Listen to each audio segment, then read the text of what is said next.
भावी सीएम दीपेंद्र हुड्डा की, भावी सीएम दीपेंद्र हुड्डा की, भावी सीएम दीपेंद्र हुड्डा की, भावी सीएम दीपेंद्र हुड्डा की। गाँव में पंचायत हो रही, आप पंचायत हो रही है, दिल्ली में भी पंचायत का ऐलान हुआ है, क्या कहेंगे? एक नारा था भाजपा का, बेटी बचाओ बेटी पढ़ाओ। अब ऐसा लगता है कि वो नारा जो है भाजपा का, वो नारा तो जो खोखला सुनाई दे रहा है, और वो नारा बेटी बचाओ बेटी पढ़ाओ नहीं, केवल बेटी बचाओ, और बेटी भाजपा के नेताओं से बचाओ। हरियाणा के अंदर हमारे खेल मंत्री, उन पे हमारी बेटियों के शोषण का आरोप लगा। आज तक मुख्यमंत्री स्वयं उनको सर्टिफिकेट दे रहे हैं, आज तक कैबिनेट के मंत्री हैं, उन पर कोई कार्रवाई नहीं हुई। आज हमारी बेटियों को एक हिस्ट्री शीटर के ऊपर जो कैमरे पे कहता है कि मैंने एक कत्ल किया है, जो 40 मुकदमे, उन पे एक एफआईआर दर्ज कराने के लिए सुप्रीम कोर्ट तक जाना पड़ा, 3 महीने तक दर्जा ठोकरे खा के, उसके बाद एफआईआर दर्ज हुई। लेकिन दिल्ली पुलिस ने आज तक जो है उसकी पूछताछ करने की हिम्मत भी नहीं करी। ऐसा वातावरण, तो आज ये तो जो है मैं समझता हूँ कि जो बेटियाँ हैं, ये देश की सबकी बेटियाँ हैं, इनकी जो है इनके मान सम्मान को किसी भी दृष्टि से राजनीतिक रूप से नहीं देखा जा सकता।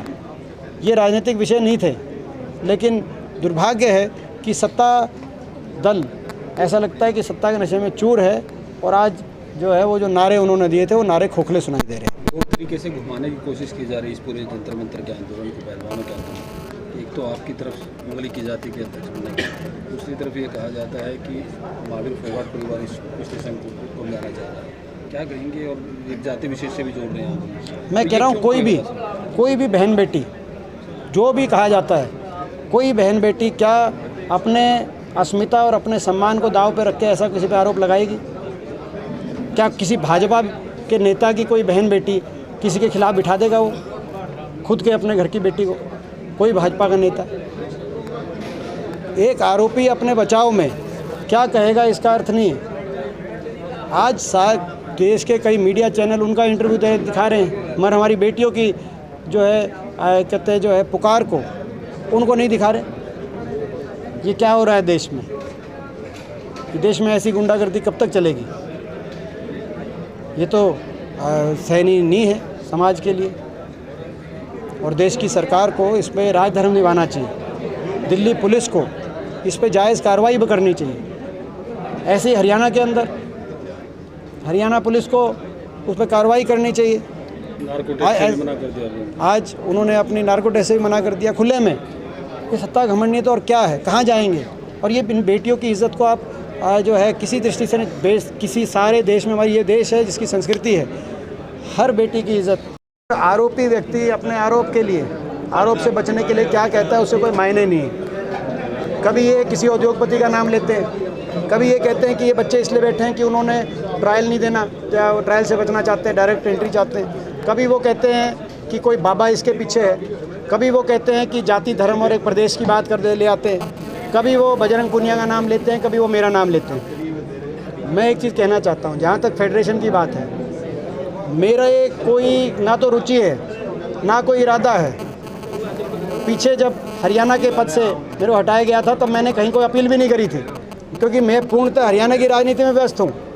मेरी ना कहीं रुचि है ना कोई फेडरेशन के पद के लिए मेरा कोई इरादा है। हाँ, लेकिन अगर वो ये सोचें कि ये कहने के बाद हम अपनी बेटियों के न्याय दिलाने के संघर्ष में पीछे हो जाएंगे, वो गलतफहमी में है। हम अपनी बेटियों को न्याय दिलाने के हर कदम में उनके साथ थे, उनके साथ रहेंगे।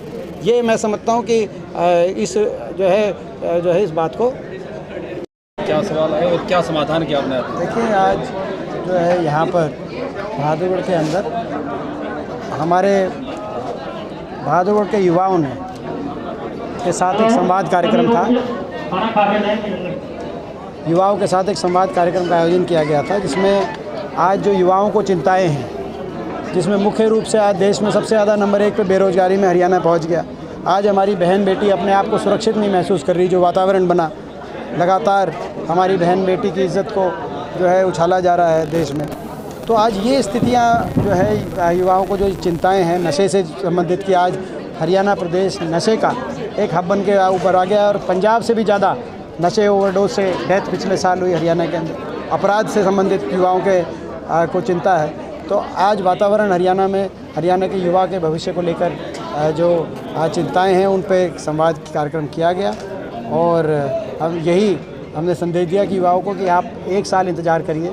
आज पलायन बाहर विदेशों में जाने के लिए सोच रहा है, एक धारणा बन गई कि हरियाणा में तो जॉब मिल ही नहीं सकती। इस सरकार में इस तरह की स्थिति बन गई, कहीं पेपर लीक है, कहीं भर्ती घोटाला है, कहीं जो है अपना पदों को समाप्त किया जा रहा है, कहीं पदों को टेम्परेरी किया जा रहा है, कहीं कौशल निगम है, कहीं अग्निपथ योजना है।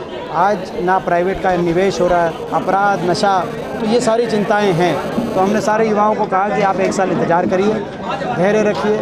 हम इसी व्यवस्था परिवर्तन के लिए लड़ाई लड़ रहे हैं, युवाओं के भविष्य के लिए लड़ रहे हैं, ताकि हरियाणा देश में जो आज बेरोजगारी में नंबर 1 खट्टर सरकार में बना है, वो आने वाले समय में रोजगार सृजन में, चाहे वो प्राइवेट के अंदर इंडस्ट्री आने की बात हो या सरकारी क्षेत्र के अंदर रोजगार की बात हो, वो देश में नंबर 1 रोजगार सृजन में बने। हरियाणा ऐसा हमने संकल्प लिया। सर, जंतर मंतर पर